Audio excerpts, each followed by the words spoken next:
সেই প্রাচীন যুগের কথা। মানুষ তখন প্রযুক্তির প্রভাব থেকে একেবারেই মুক্ত ছিল। তখন দক্ষিণ প্রশান্ত মহাসাগরীয় একটা দ্বীপের মাউরি নামের এক ছোট্ট জনগোষ্ঠী সমুদ্র থেকে অনেক দূরের গভীর একটা জঙ্গলে বাস করত। প্রায় 500 বছর ধরে এরা বিভিন্ন প্রথাগত অস্ত্র যেরকম তলোয়ার, বর্শা এবং তীর, ধনুক ইত্যাদি ব্যবহার করে একে অপরের সাথে যুদ্ধে লিপ্ত থাকত। সেই সব নৃশংস যুদ্ধে শত্রুদের মাথা কেটে ঝুলিয়ে রাখা ছিল তাদের ভয়ঙ্কর একটা ট্রেডিশন। কিন্তু 19 শতকে এই বর্বর মাউরি জাতির জীবনে এক নতুন যুগের সূচনা হয়। বাইরের বিশ্ব থেকে আধুনিক অস্ত্রশস্ত্র তাদের হাতে এসে পৌঁছায়। 1800 সালের দিকে মাউরি জনগোষ্ঠী প্রথমবারের মতো রাইফেল এবং অন্যান্য আধুনিক অস্ত্রের দেখা পায়, যেগুলো তাদের কাছে বিদেশিরা এনেছিল। এই নতুন অস্ত্রগুলো ধীরে ধীরে তাদের পুরনো অস্ত্রগুলোর স্থান নেয় এবং তাদেরকে আরও অনেক বেশি শক্তিশালী জাতিতে পরিণত করতে সাহায্য করে। Hello and welcome to story file. এই গল্পটা দ্য কনভার্ট নামে অসাধারণ একটা মুভি থেকে নেওয়া হয়েছে। নিউজিল্যান্ডের বিখ্যাত মাউরি উপজাতি এবং ব্রিটিশদের কলোনাইজেশনের উপরে ভিত্তি করে সত্যি ঘটনার আবহে নির্মিত হয়েছে মুভিটা। আপনাদের সবাইকে স্বাগত জানাচ্ছি এই কনভার্টের আজকের এক্সপ্লেইনে। মুভির গল্পটা শুরু হয় 1830 সালের দিকে। দেখা যায় একটা ব্রিটিশ জাহাজ তাসমান সাগরের উপর দিয়ে যাত্রা করছে। এই জাহাজের অভিজ্ঞ নাবিকদের সাথে থমাস মুনরো নামে একজন পুরোহিত বা ধর্মযাজকও ছিল। মৃত মানুষদের ছবি আঁকা ছিল যাজকের একটা অন্যতম নেশা। তো যেদিনের কথাটা বলছি সেদিন রাতে জাহাজটি ভয়াবহ একটা ঝড়ের কবলে পড়ে বিধ্বস্ত হয়ে যায় এবং একজন নাবিক মৃত্যুবরণ করে। পরের দিন সকালে যখন ঝড়টা থেমে যায় তখন জাহাজের সবাই ওই মৃত নাবিককে শেষবারের মতো শ্রদ্ধা জানাতে প্রস্তুতি নেয়। এ কারণে জাহাজের ক্যাপ্টেন থমাসকে অনুরোধ করে হতভাগ্য নাবিকের জন্য প্রার্থনা করতে। ধর্মযাজকের আনুষ্ঠানিকতার পর মৃত নাবিকের দেহটাকে সমুদ্রে সমাহিত করা হয়। এই ধর্মযাজক থমাস ছিল এমন একজন ব্যক্তি যিনি প্রায় প্রতিটি বিষয় খুঁটিনাটিভাবে লক্ষ্য করতেন। তিনি তার সাথে সবসময় একটি স্কেচ বুক রাখতেন। তখনকার দিনে যেহেতু ক্যামেরার প্রচলন ছিল না, তাই তিনি তার আশেপাশের দৃশ্য এবং মানুষের ছবি, বিশেষ করে মৃত মানুষের ছবি পেন্সিল দিয়ে অদ্ভুত সুন্দরভাবে আঁকতেন। তো সেদিনও থমাস তার স্কেচ বুকের একটা পাতায় ইউকো নামে একজন তরুণ নাবিকের ছবি আঁকছিলেন। ইউকো ছিল একজন মিশ্র রক্তের মানুষ, অর্থাৎ সে ছিল অর্ধেক মাউরি। ইউকোর বাবা মা ছিলেন মাউরিদের গুরুত্বপূর্ণ নেতৃস্থানীয় দুজন ব্যক্তি। তারাই তাদের সন্তানকে একজন দক্ষ এবং পারদর্শী নাবিক হিসেবে গড়ে তোলার জন্য এই জাহাজের ক্যাপ্টেনের হাতে তাকে তুলে দিয়েছিল। তো সেদিনের কিছুক্ষণ পর জাহাজটা একটা দ্বীপের কাছাকাছি এসে পৌঁছায়। এই দ্বীপটাতে মাউরি জনগোষ্ঠীর বসবাস ছিল আগে থেকেই, আর এই দ্বীপের মাউরিরা তখনও তাদের পুরনো রীতিনীতিগুলোই মেনে চলত। তবে বহির্বিশ্বের নতুন নতুন অস্ত্র এবং প্রযুক্তির সাথেও তারা ধীরে ধীরে পরিচিত হচ্ছিল। গত রাতের ঝড়ের কারণে জাহাজের কিছু ক্ষতি হওয়ার কারণে সেটাকে মেরামত করার প্রয়োজন ছিল। তাই ক্যাপ্টেন সিদ্ধান্ত নেন এই দ্বীপেই তারা জাহাজটাকে মেরামত করার চেষ্টা করবে। ক্যাপ্টেনের সিদ্ধান্ত মতো নাবিকরা নোঙর ফেলে জাহাজটাকে তীরে ভেড়ায়। ধর্মযাজক থমাস মূলত একজন সত্যিকারের অভিযাত্রী ছিলেন। তিনি ভ্রমণের সময় তার সাথে একটা সাদা ঘোড়া রাখতেন, যাতে তিনি কোনো নতুন ভূখণ্ডে চড়ে বেড়াতে পারেন। এখানেও তিনি সেটাই করেছিলেন। এই ঘোড়াটি তার বহু অভিযানের সঙ্গী ছিল।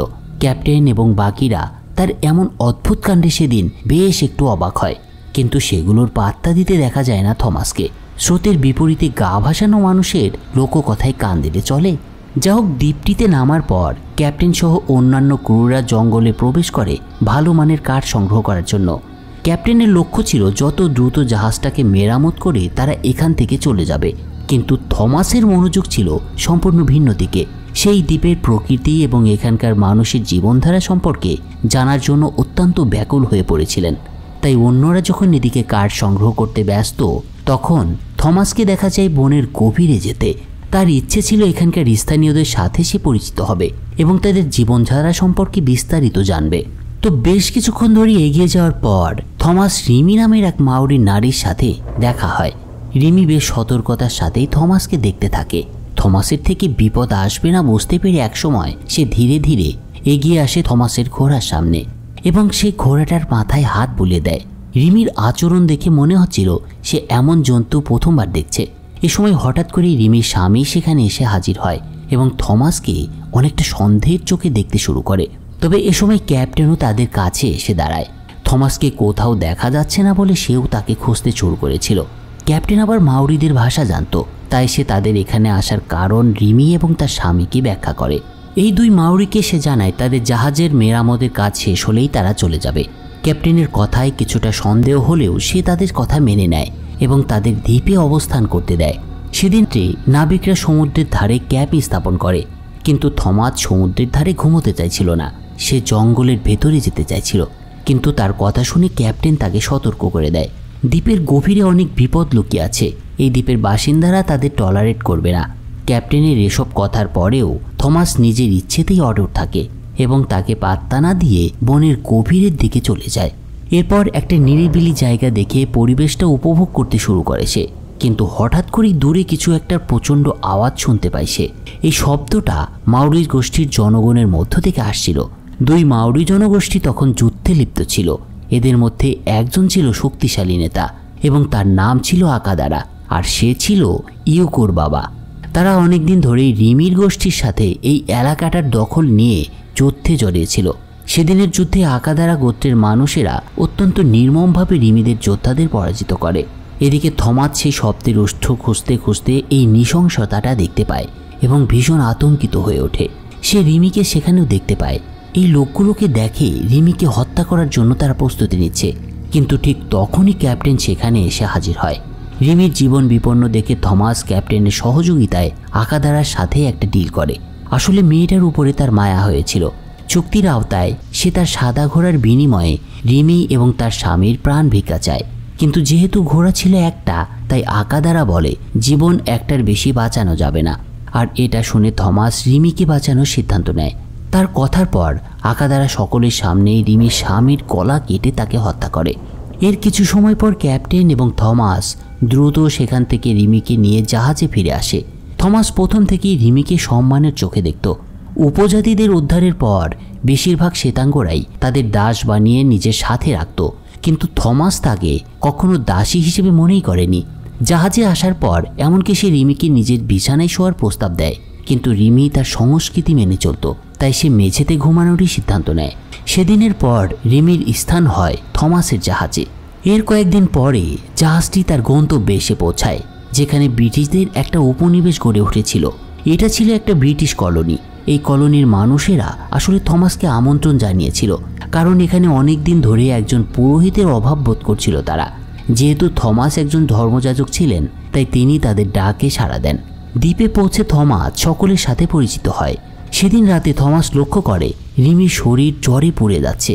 আসলে সেই মাউরিদের সাথে যুদ্ধে রিমি অনেক আহত হয়েছিল, সে কারণেই তার জ্বর এসেছিল এবং সেটা অব্যাহত ছিল।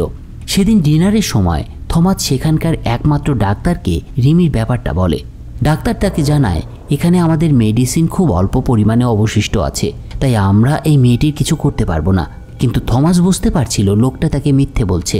এরা আসলে মাউরি জনগোষ্ঠী বা অন্য যে কোনো জঙ্গলি জাতিকে একেবারেই পছন্দ করতো না। উল্টো তারা মাউরিদের দ্বীপগুলোকেই দখল করে নিচ্ছিল একের পর এক। মানে ব্রিটিশরা স্বভাবতই যেমনটা করতো, ঠিক এখানেও সেমনটাই করছিল। তবে ডাক্তারের কথায় থমাস তো আর বসে থাকতে পারে না। সে ছিল উদার মনের একজন মানুষ, তাই সে ডাক্তারের কাছে প্রত্যাখ্যাত হয়ে গ্রামের একজন অভিজ্ঞ মহিলার সাহায্য চায়। এই মহিলার নাম ছিল চার্লট। সেই রিমিকে সুস্থ করে তোলে। এর কিছুদিন পর সেখানে মাউরিদের একটা বড় দলের আগমন ঘটে, কিন্তু এই দলটার নেতৃত্ব ছিল স্বয়ং রিমির বাবা। সেদিন তার সাথে 3 জন বন্দীও এসেছিল এবং এই 3 জনই ছিল আকাদারার অনুসারী। রিমির বাবা সেদিন এই 3 জনের গলা কেটে রিমির স্বামীর মৃত্যুর বদলা নেয়। এরপরে সে চার্লটের সাথে কথা বলতে শুরু করে, কারণ চার্লট মাউরিদের ভাষায় পারদর্শী ছিল। রিমির বাবা তাকে বলে রিমিকে আমি এখানেই রেখে যাচ্ছি, সে এখান থেকে সভ্য জাতির রীতিনীতি শিখবে। লোকটা থমাসের সম্পর্কেও জানত, তাই সে আরও বলে থমাস এই কাজে রিমিকে সাহায্য করতে পারবে। সেদিন রিমির বাবা টল নামের একজন যোদ্ধাকেও সেখানে রেখে যায়, কারণ সে যাতে রিমির দেখাশোনা করতে পারে, মানে রিমির বডিগার্ড বলতে পারেন একে। তো এর পরের দিন থেকে থমাস সেই গ্রামের মানুষদের ধর্ম দীক্ষা দিতে শুরু করে।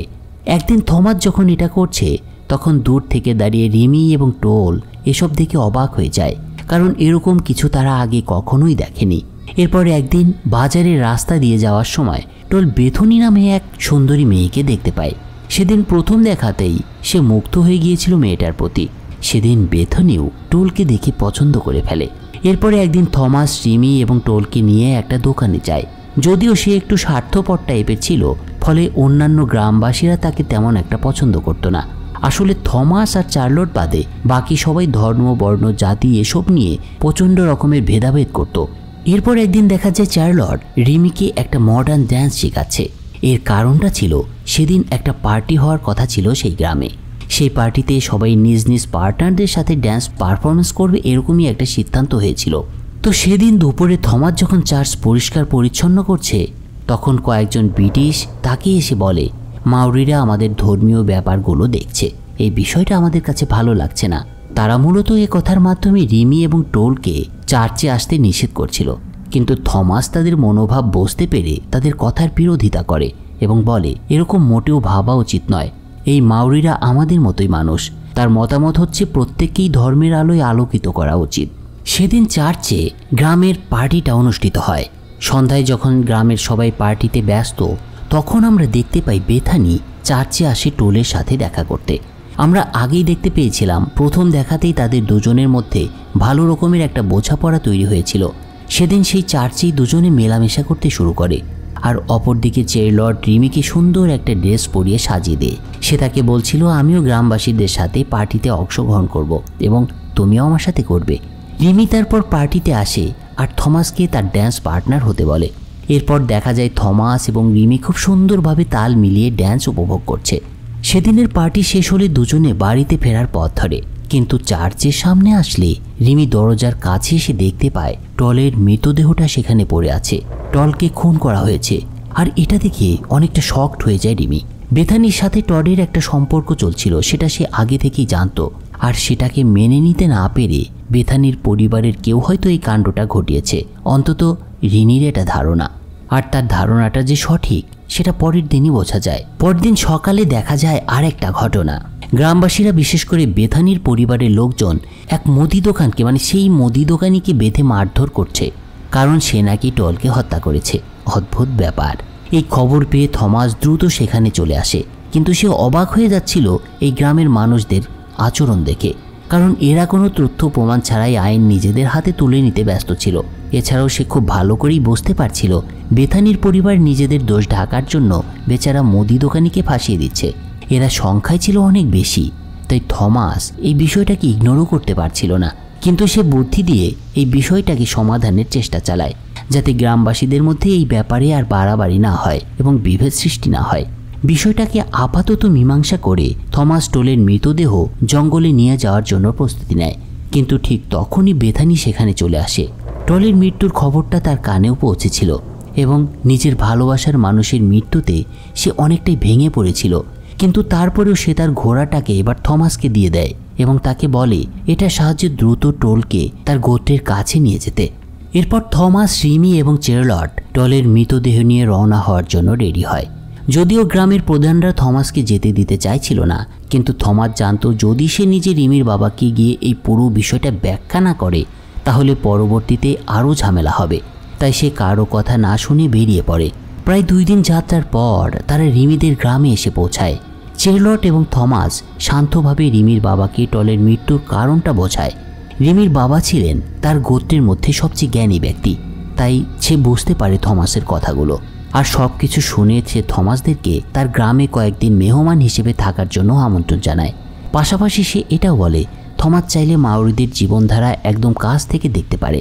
থমাস আগে থেকেই মাউরিদের জীবনধারা সম্পর্কে জানতে চাইতো, তাই এই প্রস্তাবে সে সাথে সাথেই রাজি হয়ে যায় সেই গ্রামে থাকার জন্য। পরের দিন সকালবেলা থমাস ঘুম থেকে উঠে সেই গোত্রের প্রধানের ব্রেকফাস্টের সময়কার কিছু ছবি আঁকতে শুরু করে। এর একটা মজার কারণও ছিল, সেটা হলো যেহেতু সে রাজা, তাই অন্য মাউরিদের থেকে তার খাবারের স্টাইল ছিল ভিন্ন। থমাস খেয়াল করে একজন দাস সেই রাজাকে দূর থেকে কাঠের চামচের মাধ্যমে খাইয়ে দিচ্ছে। মাউরিদের এই অদ্ভুত নিয়ম বহু শতাব্দী ধরেই চলে আসছিল। থমাস যখন রাজার অদ্ভুত খাবারের পদ্ধতিটা দেখছে, তখন হঠাৎ জঙ্গলের ভিতর থেকে গুলির শব্দ শুনতে পায়। সে কি হয়েছে সেটা দেখতে সে তাড়াহুড়ো করে জঙ্গলে এসে ঢোকে, কিন্তু যাওয়ার সময় সে ভুলে তার স্কেচ বুকটা সেখানে ফেলে যায়। থমাসের এই তৎপরতা দেখতে পেয়েছিল রাজা, এবং স্কেচ বুকটা যে পড়ে রয়েছে সেটাও সে খেয়াল করেছিল। তাই রাজার ইচ্ছে হয় থমাস স্কেচ বুকে কি আঁকছে সেটা দেখার। তাই সে থমাসের বুকটা নিয়ে এবার দেখতে শুরু করে। সে দেখতে পায় থমাস তার স্কেচবুকে অনেক রকমের ছবি এঁকেছে। তার মধ্যে কষ্টকর এবং হৃদয় বিদারক ছবিগুলোই বেশি ছিল। ওদিকে থমাস সেই গুলির শব্দ শুনে একসময় লোকেশনে পৌঁছে দেখতে পায় রিমি এবং আরও কয়েকজন সেখানে ফায়ারিং প্র্যাকটিস করছে। আর এটা দেখে বেশ একটু হাঁপ ছেড়ে বাঁচে থমাস। তবে সে আরও খেয়াল করে এই লোকগুলো তাদের নিশানাগুলোতে একেবারে কাঁচা। তাই থমাস এবার তাদের দিকে এগিয়ে গিয়ে সে নিজে এবার তাদের প্রশিক্ষণ দিতে শুরু করে। সেই রাতে আদিবাসীদের রাজা থমাস এবং চেরলটকে তার বাসভবনে ডেকে পাঠায়। সে আসলে থমাসের কাছে জানতে চাইছিল তার স্কেচবুকে এমন হৃদয় বিদারক ছবি সে আঁকে কেন, এবং এগুলো সে কখন এঁকেছে আর কোন ঘটনার প্রেক্ষিতে সে এগুলো এঁকেছিল। রাজার কথা শুনে থমাস এবার কিছুটা ভাবতে শুরু করে।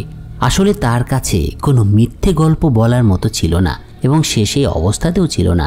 তাই সে বাধ্য হয়ে সত্য কথাটা বলে দেয় তাদের। থমাস বলতে শুরু করে, আমি আগে একজন নৃশংস ব্রিটিশ সোলজার ছিলাম।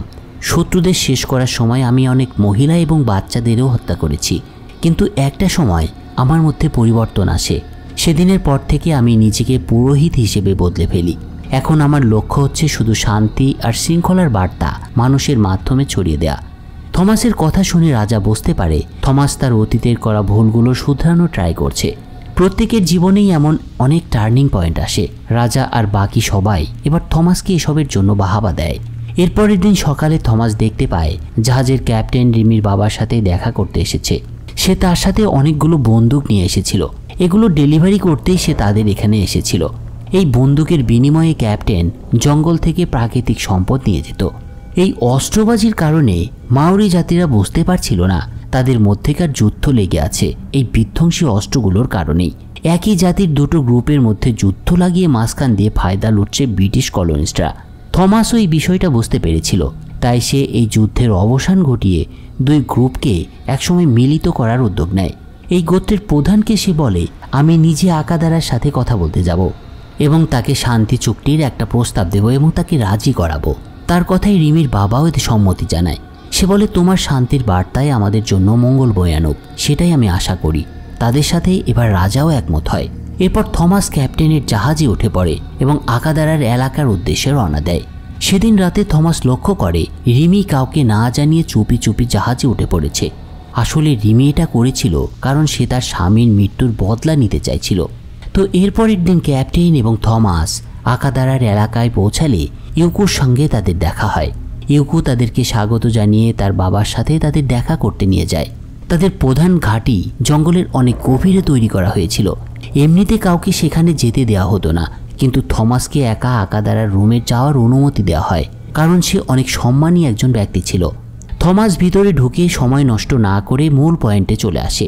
সে বলে, আমি রাজার পক্ষ থেকে শান্তির বার্তা নিয়ে এসেছি। রাজা প্রাচীনকালের একটা উপহার পাঠিয়েছিল আকাদারার জন্য।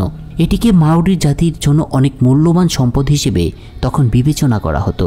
থমাস তাকে সেটা দিয়ে বলে, আপনাদের সাথে আমাদের কোনো শত্রুতা নেই, আমরা সকলেই এক, তাই এই উপহারটি গ্রহণ করুন। কিন্তু আকাদারা একটু ভিন্নভাবে চিন্তা করতে ভালোবাসত। সে ভাবত শান্তি শুধু যুদ্ধের মাধ্যমেই পাওয়া সম্ভব, কোনো চুক্তিতে নয়। তাই থমাসকে দুর্ভাগ্যবশত খারাপ খবরটা নিয়েই সেদিন ফিরে আসতে হয়। এদিকে ক্যাপ্টেন তার বন্দুক বিক্রির মাধ্যমে বাণিজ্য চালিয়ে যাচ্ছিল। একসময় আকাদারার সাথে একটা ডিল করার সময় সে তাকে একটা প্রস্তাব দেয়। একটা বন্দুকের বিনিময়ে তারা 15টা শূকর এবং 200 কেজি আলু দাবি করে। এত বেশি চড়া দাম শুনে আকাদারার মাথা এবার গরম হয়ে যায়। ফলে সে সেখানেই ক্যাপ্টেন সহ বাকি সব নাবিককে মেরে ফেলে। আর এটা খেয়াল করে থমাস এগিয়ে আসলেও আকাদারার লোকজন তাকে অ্যাটাক করে বসে, কিন্তু রিমি তখন এসে তাকে বাঁচায়। সে সময় আকাদারার দুজন যোদ্ধাকে প্রাণ হারাতে হয়। তো এই ঘটনাকে কেন্দ্র করে আকাদারা সিদ্ধান্ত নেয় তারা রিমিদের গ্রামে আক্রমণ করবে। এটা ছিল আকাদারার জন্য একটা বাহানা মাত্র। সে মূলত একটা সুযোগ খুঁজছিল রিমিদের আক্রমণ করার। তো দেখা যায় আকাদারা ক্যাপ্টেনের জাহাজটাকে এরপরে দখল করে নিয়েছে। আর বলাই বাহুল্য, সেই জাহাজে ব্রিটিশদের অত্যাধুনিক কামান এবং অস্ত্রশস্ত্র ছিল, যেগুলো ক্যাপ্টেন তাদের কাছেই বিক্রির জন্য এনেছিল। এদিকে থমাস এবং রিমি আকাদারার এই তৎপরতা লক্ষ্য করে যত দ্রুত সম্ভব রাজাকে এই খবরটা পৌঁছে দেওয়ার জন্য রওনা হয়। প্রায় একদিন পর তারা গ্রামে এসে পৌঁছায় এবং রিমির গ্রামবাসীদের খবরটা জানায়। গ্রামবাসীরা এই খবরটা শুনে আকাদারার সাথে যুদ্ধের জন্য প্রস্তুতি নেওয়া শুরু করে। আর এরপরের দিনই আকাদারা তার দলবল নিয়ে হাজির হয় রিমিদের এলাকায়। যুদ্ধের পূর্বে তারা ট্রেডিশনাল ড্যান্স করে, মাওরি ড্যান্স। আপনারা অনেকেই এটাকে দেখেছেন। আর এটাই ছিল তাদের রীতি। এরপর আমরা দেখতে পাই একই জাতির দুটো গ্রুপের মধ্যে শুরু হয়েছে যুদ্ধ। আর এই যুদ্ধের প্রধান হাতিয়ার ছিল বন্দুক, যা ব্রিটিশ কলোনিস্টদের দেয়া একটা অভিশাপ ছিল তাদের জন্য। সেদিনের যুদ্ধটা অনেক বড়ভাবেই সংগঠিত হয়েছিল। আকাদারার তেমন যুদ্ধ কৌশল জানা ছিল না, ফলে তার যোদ্ধারাই বেশি মারা যাচ্ছিল। স্পষ্টভাবেই রিমিদের গ্রুপটা জয়ী হচ্ছিল। এছাড়াও থমাসের কৌশলগুলো তাদের অনেক কাজে দিয়েছিল। সেদিন প্রায় আধা ঘন্টা ধরে এই যুদ্ধ চলার পর চেরলট গুলিবিদ্ধ হয়। তাছাড়া থমাস তার চোখের সামনে ক্লোজ একজন বন্ধুকে মারা যেতে দেখে প্রচণ্ড রেগে যায়। এই ঘটনা থমাসের বয়ে নিয়ে যাওয়া শান্তির বার্তার উপরও প্রভাব ফেলে। সে শান্তির বার্তা ভুলে গিয়ে তাণ্ডব শুরু করে। আমরা আগেই জানি একজন অকুতোভয় যোদ্ধা, তার ব্যাটালিয়নের সবচেয়ে নৃশংস সোলজারও ছিল সে। তাই মুহূর্তের মধ্যেই আকাদারার সব যোদ্ধারা থমাসের হাতে মারা যেতে শুরু করে। শুধুমাত্র ইউকো আর আকাদারাকে বাঁচিয়ে রাখে সে। রিমির বাবা চাইছিল তাদেরকে একবার শেষ সুযোগটা দিতে। নিজেদের হার মেনে নেওয়ার প্রস্তাব দেওয়া হয় তাদের, কিন্তু আকাদারা একজন যোদ্ধা হয়ে মৃত্যুবরণ করাতেই বেশি স্বাচ্ছন্দ্য বোধ করত। আর এটা সে বলার পরে বাধ্য হয়ে রিমির বাবা তাকে হত্যা করে। তবে ইউকোকে মারার সময় রিমি অনেকটা মায়া হয় তার প্রতি, তাই সে তার বাবাকে অনুরোধ করে ইউকোকে বাঁচিয়ে নেয়। এরপর রিমি ইউকোর সাথে একটা সম্পর্ক স্থাপন করে ভালোবাসার আর শান্তির প্রতীক হিসেবে। সেদিনের পর ঘটনা প্রবাহ চলে আসে 4 বছর সামনে। দেখা যায় রিমি আর ইউকো এখন স্বামী স্ত্রী। ইউকোকে মারাইদের নতুন রাজা হিসেবে মনোনীত করা হয়েছিল, যাতে মাওরি জাতির 2 গ্রুপের মধ্যে শান্তি বজায় থাকে। এছাড়া থমাস ছিল তাদের প্রধান উপদেষ্টা। একদিন সেই দ্বীপে ব্রিটিশদের পক্ষ থেকে একজন দূত আসে। সে বলে, আপনাদের এই দ্বীপে আমরা ইম্পোর্ট এক্সপোর্টের ব্যবসা করতে ইচ্ছুক, তবে এর জন্য আমরা যথাযথভাবে ট্যাক্স পে করব। কিন্তু থমাস জানতো এরা কালছাপ, কখনো অন্যর ভালো তারা চাইবে না। তাই সে ইউকোর অনুমতি নিয়ে একদম মুখের উপরে তাদেরকে মানা করে দিয়ে চলে যায়। আর এখানেই এই অসাধারণ হিস্টোরিক্যাল মুভির সমাপ্তি ঘটে। বন্ধুরা, এটা মাওরি জাতিগোষ্ঠীর একটা বিচ্ছিন্ন ঘটনা ছিল। দক্ষিণ প্রশান্ত মহাসাগর এলাকাতে ব্রিটিশ কলোনিস্টদের প্রভাব ছিল অনেক বেশি। সে কারণে আমরা এই অঞ্চলে বহু ব্রিটিশ কলোনি দেখতে পাই এবং আজও সেখানে ব্রিটিশদের অনেক জায়গায় নিয়ন্ত্রণ আছে। তো যাই হোক, এই হিস্টোরিক্যাল মুভিটির গল্প আপনার কেমন লাগলো সেটা কমেন্টে জানাবেন আশা করি। তো আজকের মতো এখানেই বিদায় নিচ্ছি। ফিরছি সামনের কোনো একদিন অন্য কোনো নতুন একটা মুভির এক্সপ্লেইন নিয়ে। সবাই ভালো থাকুন, সে পর্যন্ত টেক কেয়ার।